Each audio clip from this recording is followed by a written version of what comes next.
Well, making another video. It's been a while. Yeah, it's a good one. Finally got the car of my dreams. So let's check it out. Original classic.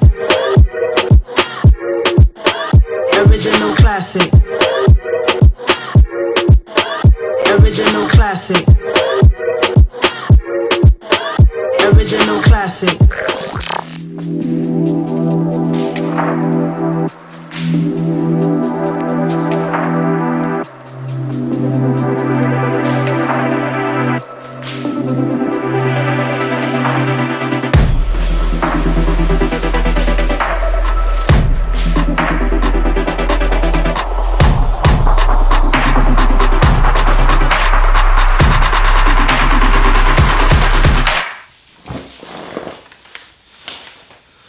Alright, so I should probably talk about how this whole thing started. A couple months ago I put the Trans Am up for sale on Marketplace, you know, just to see what I can get for it.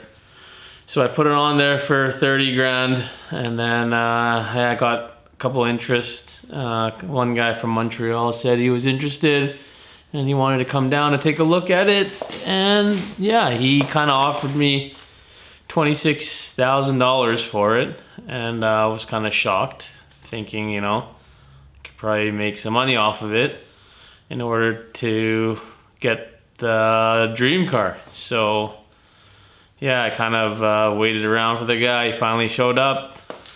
Deal didn't go through. So at that time I was actually looking at cars that I can afford around that price range. And then, yeah, I just stumbled across the Chevelle. It was set at a good price, and I just had my eye on it since. Yeah, the Trans Am was good. It did what it needed to do for, you know, the 8 years that I had it. But the one thing that bothered me the most about the Trans Am was I couldn't modify it to how I wanted to. Everyone suggested I should keep it factory because it was a pace car. You know, it's pretty rare. So that means no big motor, no exhaust. I got grief for my wheels for years because, you know, they're big. I had 22s on them, you know, people hated it. Everyone said to put the stock ones back on. But yeah, so I always wanted an A body or a G body. So I kind of just kept looking, finally found this silver one. But yeah, so it took the Trans Am and the SIR in order to get this thing. Yeah, like if you can see through the pictures and the videos that I've had, you know, the Trans Am is the car that started it all.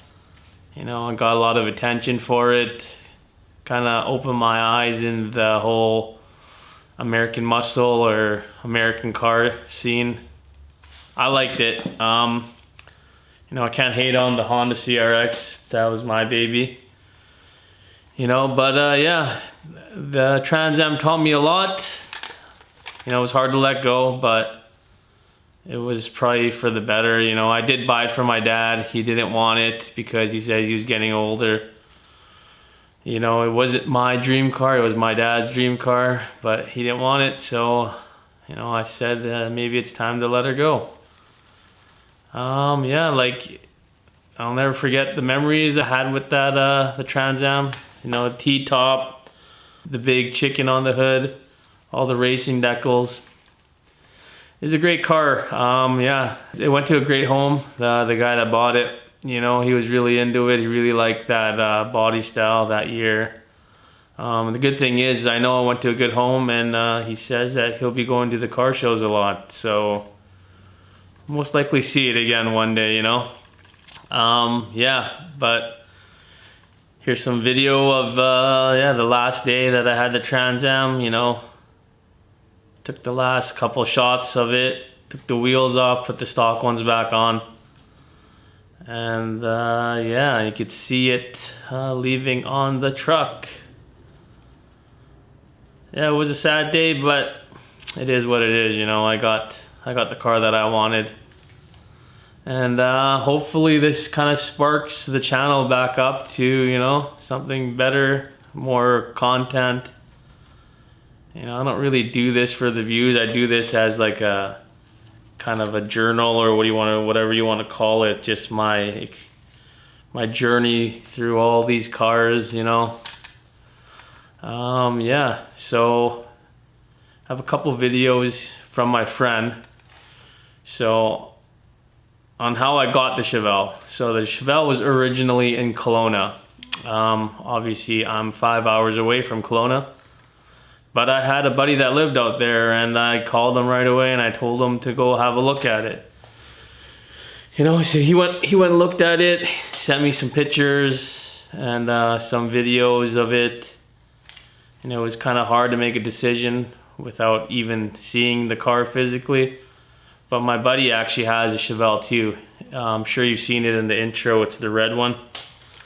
But yeah, he looked at it. He said it was the one to get, and I should pull the trigger on it. So I made an offer just through Facebook Marketplace without even seeing it. He took the offer. Then I made my way down there.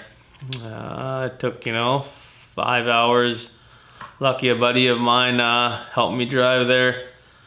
Yeah, I went down there, had a look at it. You know, it was perfect. It's all I wanted in a car. You know, I didn't have to do any body work. I didn't have to find little interior pieces, seats or whatever. Yeah, everything was on there. So I just paid the man and I shipped it down, you know. Took a couple days for it to come down, but luckily I got a company that had an enclosed trailer to bring it back for me. Yeah, and it's finally here. So you tell me, which one do you like better, the Trans Am or the new Chevelle? I like this thing. Well, yeah, that's the story of how I ended up selling the Trans Am and the SIR in order to get the Chevelle. Yeah. I'm gonna do the first mod and put my wheels on. So yeah, let's do it.